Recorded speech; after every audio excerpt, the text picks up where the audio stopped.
Welcome again to SundayGorilla Mens Bible study. I'm Brother Thomas Lee Harris III, and we've reached the 11th chapter of the book of Mark, verse by verse, and our study continues, starting at verse 1. Now, when they drew near Jerusalem to Bethphage and Bethany at the Mount of Olives, he sent two of his disciples, and he said to them, "Go into the village opposite you. As soon as you have entered it, you will find a colt tied, on which no one has sat. Loose it and bring it."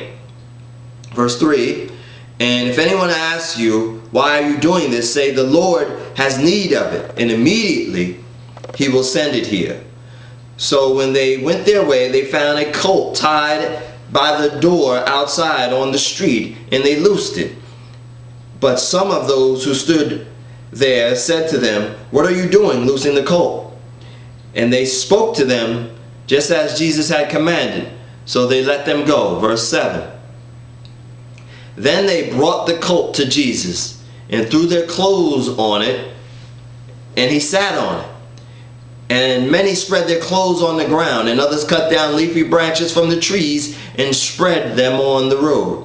And those who went before them, those who followed, cried out, saying, 'Hosanna! Blessed is he who comes in the name of the Lord. Blessed is the kingdom of our father David that comes in the name of the Lord. Hosanna in the highest.' And Jesus went into Jerusalem, into the temple. So when he had looked around at all things, as the hour was already late, he went out to Bethany with the 12. Verse 12. Now the next day, when they had come out of Bethany, he was hungry. And seeing from afar a fig tree having leaves, he went to see if perhaps he could find something on it. When he came to it, he found nothing but leaves, for it was not the season for it. In response, Jesus said to it, 'Let no one eat fruit from you ever again.' And the disciples heard it. So they came to Jerusalem. Then Jesus went to the temple and began to drive out those who brought and sold in the temple, and overturned the tables of the money changers and the seats of those who sold doves. And he would not allow anyone to carry wares through the temple." Verse 17. "He taught, saying to them, 'Is it not written, my house shall be called a house of prayer for all nations? But you have made it into a den of thieves.' And the scribes and the chief Pharisees heard it and sought how they might destroy him. For they feared him, because all the people were astonished at his teachings." Verse 19. "When evening had come, he went out of the city. Now in the morning, as they passed by, they saw the fig tree dried up from the roots." Verse 21.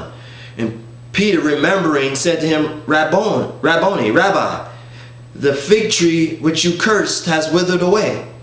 So Jesus answered and said to them, 'Have faith in God.'" Verse 23. "For assuredly I say to you, whoever says to this mountain, 'Be removed and cast into the sea,' and does not doubt in his heart, but believe that those things he says will be done, he will have whatever he says." Verse 24. "Therefore I say to you, whatever things you ask when you pray, believe that you receive them, and you will have them." Verse 25. "And whatever you stand praying, if you have anything against anyone, forgive him, that your Father in heaven may also forgive you of your trespasses. But if you do not forgive, neither will your Father in heaven forgive your trespasses." Verse 27. "Then they came again to Jerusalem. As he was walking in the temple, the chief priests, the scribes, and the elders came to him, and they said to him, 'By what authority are you doing these things? And who gave you authority to do these things?' Verse 29. "But Jesus answered and said to them, I also will ask you questions. Then answer me, and I will tell you what authority I do these things." Verse 30. "The baptism of John, was it from heaven or from men? Answer me." Verse 31. "And they responded among themselves, saying, 'If we say from heaven, he will say, when did you not believe him? Why then did you not believe him? But if we say from men,' they feared the people, for all counted John to have been a prophet indeed.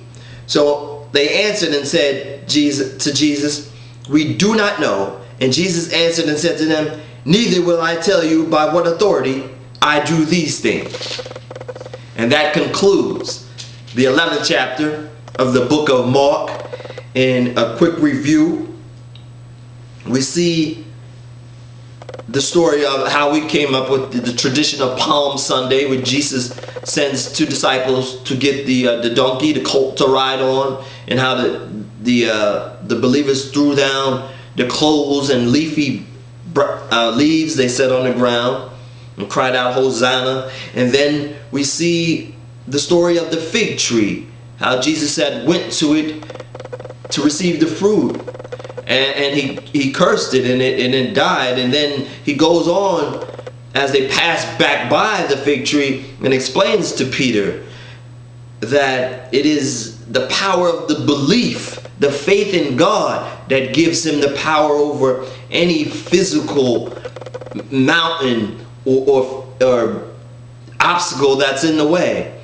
But he also says, consider the forgiveness, that you forgive anyone, so that the same way that God has forgiven you. The important, or the structure of prayer, he begins to break down the structure of prayer, how forgiveness is essential. And then we see once again the Pharisees and the scribes coming to him, trying to trap him up. But Jesus is God, and they're just wasting their time, as they see. He's much smarter. They just were blinded to who he really was. And that concludes the 11th chapter of the book of Mark. Amen? Amen.